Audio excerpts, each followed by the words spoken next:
Welcome everyone, Mike with Bowers Barbecue, coming to you guys today from my backyard.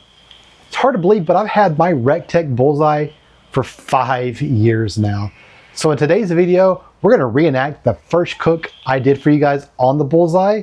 I'm gonna tell you what I like and dislike about the Bullseye and whether or not I'll buy another one when this one dies.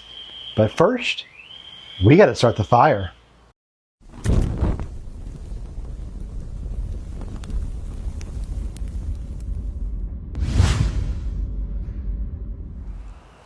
All right, so a little bit of history about my Bullseye. I bought this when it first launched back in 2020. I had my original Bullseye for 3 months and it didn't work the best. So in September of 2020, they replaced it with this one and it's been working fairly well for the past 5 years.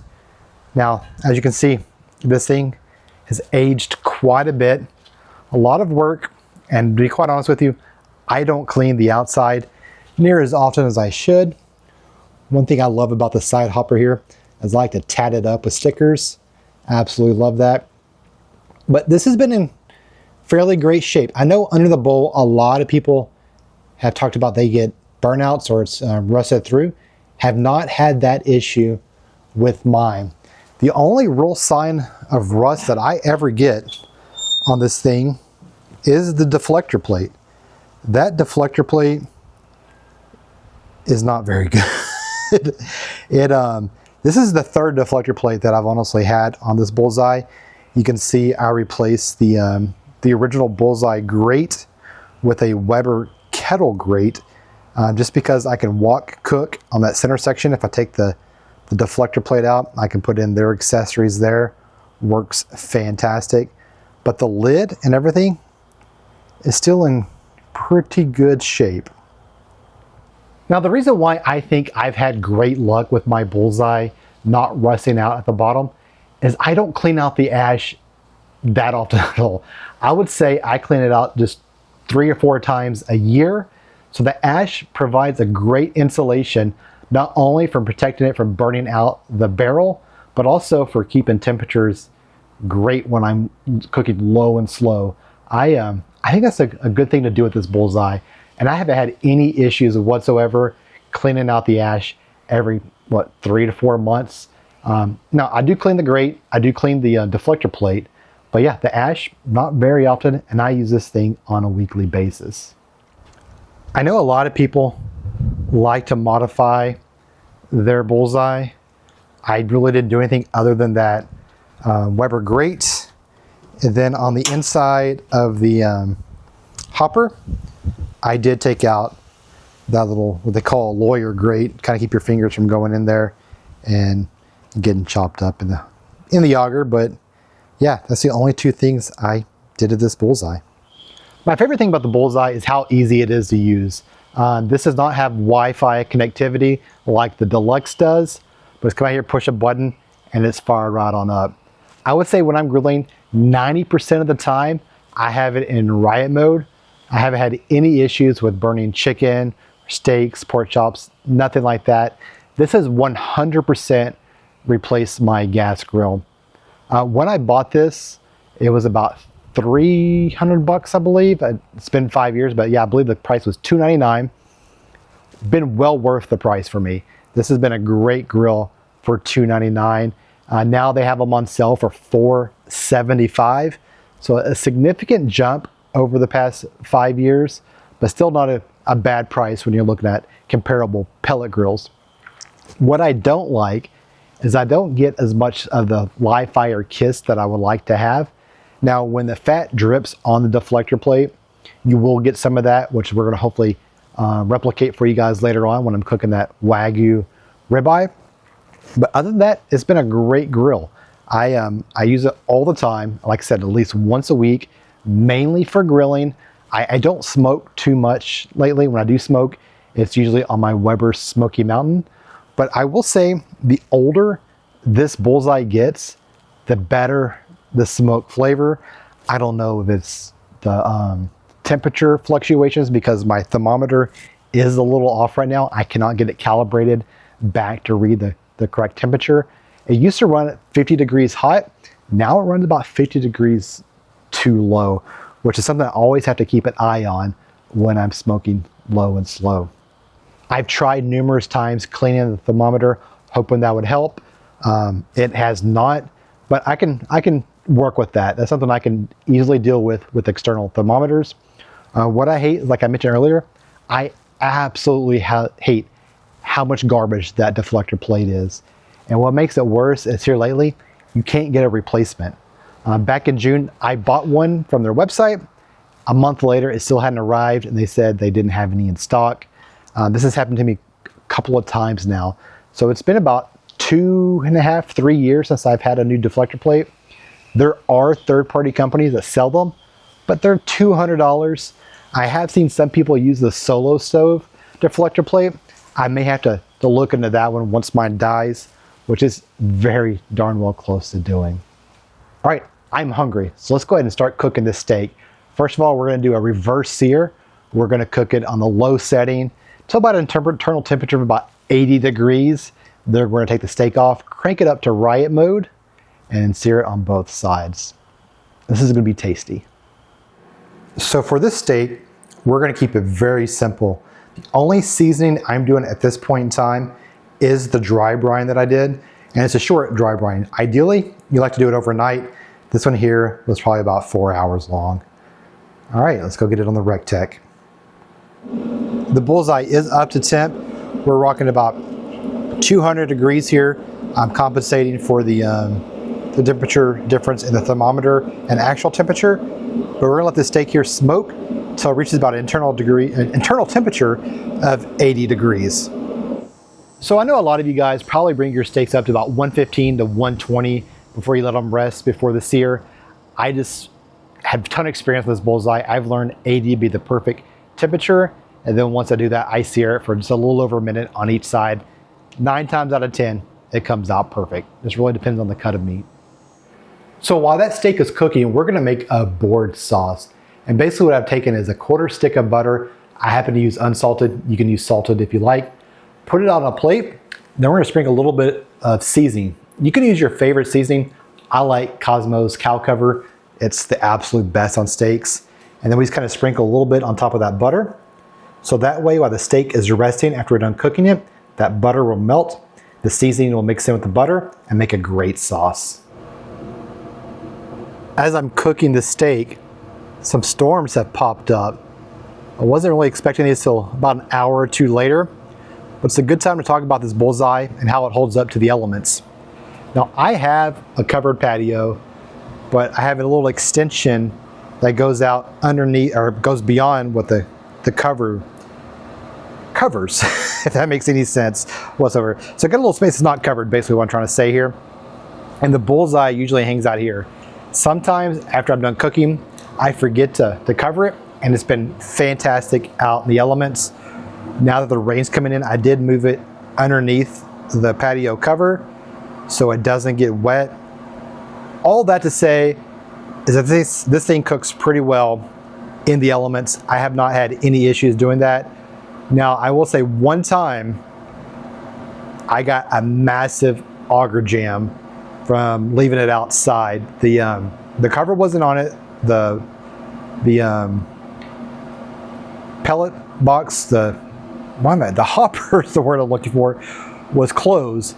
But man, the pellets got wet, locked up like cement in that auger, and I'm not gonna lie, that was a pain in the ass to fix. I almost threw out the grill that day, but that was 3 years ago, and I'm so glad I didn't. So this steak is temping 83 degrees, so I shot over the 80 mark just a little bit here, but we're gonna go ahead and pull this off and set the Bullseye to riot mode. So that storm is coming in strong. I'm praying we don't lose power, because that's the downside of a pellet grill. I wouldn't have anything to sear this off with. I could get my Weber kettle up to the temp, but man, that would be another 30 minutes easily. Whereas this thing was in riot mode, I've got 5 minutes. So if this storm knocks out power, I am screwed. Major downfall of a pellet grill. Other than that, I love them. I'll always have one in my arsenal, but yeah, I'm kind of sweating it right now. I hope the power stays on. We've already lost internet though. So the rain is holding off. This Bullseye is not getting the temp.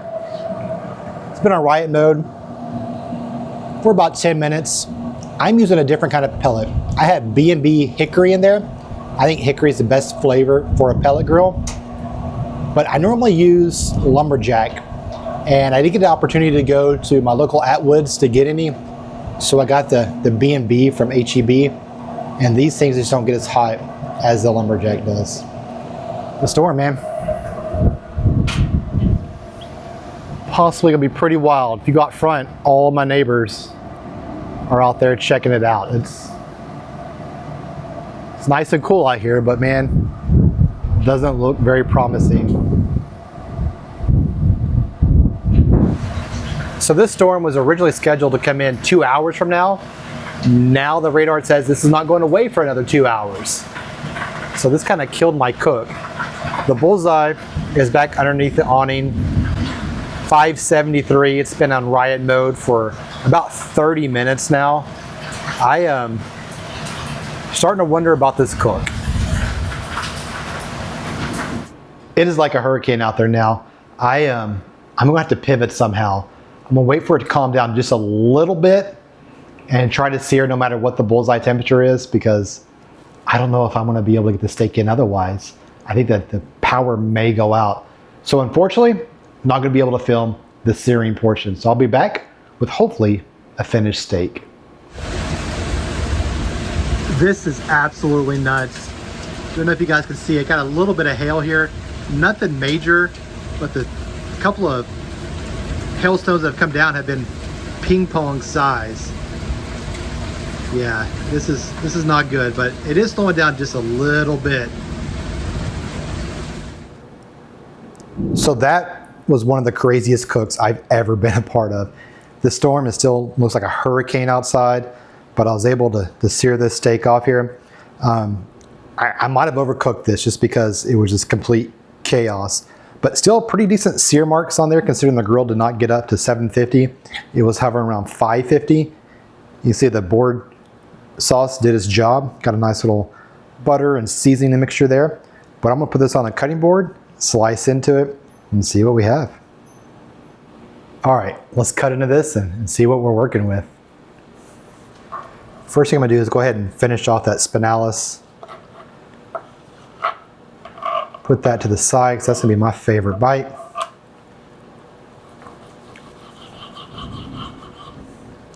So it's about a medium. I was shooting for a medium rare. That's more of a medium. My wife is probably smiling about that because that's her favorite way to have a steak. But let's take a quick taste test. All right, so that looks pretty tasty, even if it is a medium. Yeah, that's delicious. The board sauce works out perfectly fine. I could actually do just a little bit more cow cover. This is a successful cook. Yeah, this is still pretty tasty. A little bit of that spinalis there for you guys. This is probably in between medium rare and medium. It's a lot better than I was giving myself credit for. I swear, 10 minutes after pulling that steak off in a complete monsoon, we have clear skies. The radar showed this happening for the next 2 hours, and here we are. I don't know if I can trust meteorologists these days. It seems like they're going in reverse for the most part. Overall, I'm extremely happy with that cook. I was a little hard on myself earlier. That steak doneness was near perfect. Definitely around the 135 to 140 mark on there after it was done with the rest. It was very tasty. That board butter was awesome. Just needed a little bit more seasoning, which I added to it as we were eating it. Fantastic meal. We all just kind of sat around that butcher block and our cutting board and just ate the steak pieces off the board. It was a great dinner. But as far as the Bullseye, will I ever get one again? I have no idea. This one here has been worth the money for me. The last 5 years for what I paid for it, I'm extremely happy with. I'm just upset I can't get the parts that I need. I really, really want another deflector plate, and not being able to get one is very frustrating. So when this thing dies out, I'll probably be looking at a Weber Searwood. Those things just look absolutely amazing. About double the price of the RecTec Bullseye, but to have the Weber quality, to have the Wi-Fi, it looks fantastic. My buddy Johnny over at View to Grill has one. He absolutely loves his. And that's probably the route I'm gonna go next time. But you never know. Things happen, budgets change. When this thing dies, I may go back for another Bullseye. Because right now I cannot recommend them as much as I used to. But overall, I will say this one has treated me well for the money. It's helped this channel out. I mean, honestly, this channel has been built on the RecTec Bullseye. I realize that. Most of my views come from RecTec videos. Most of my income comes from RecTec videos. And most of my subscribers come from RecTec videos. So from a YouTuber standpoint, it'd be a no-brainer for me to get another RecTec. But I pay for these grills myself, and I'm probably gonna be checking out Weber next time. All right, I thank you for watching to the very end. I really do value each and every one of you. Until the next video, the fire is out.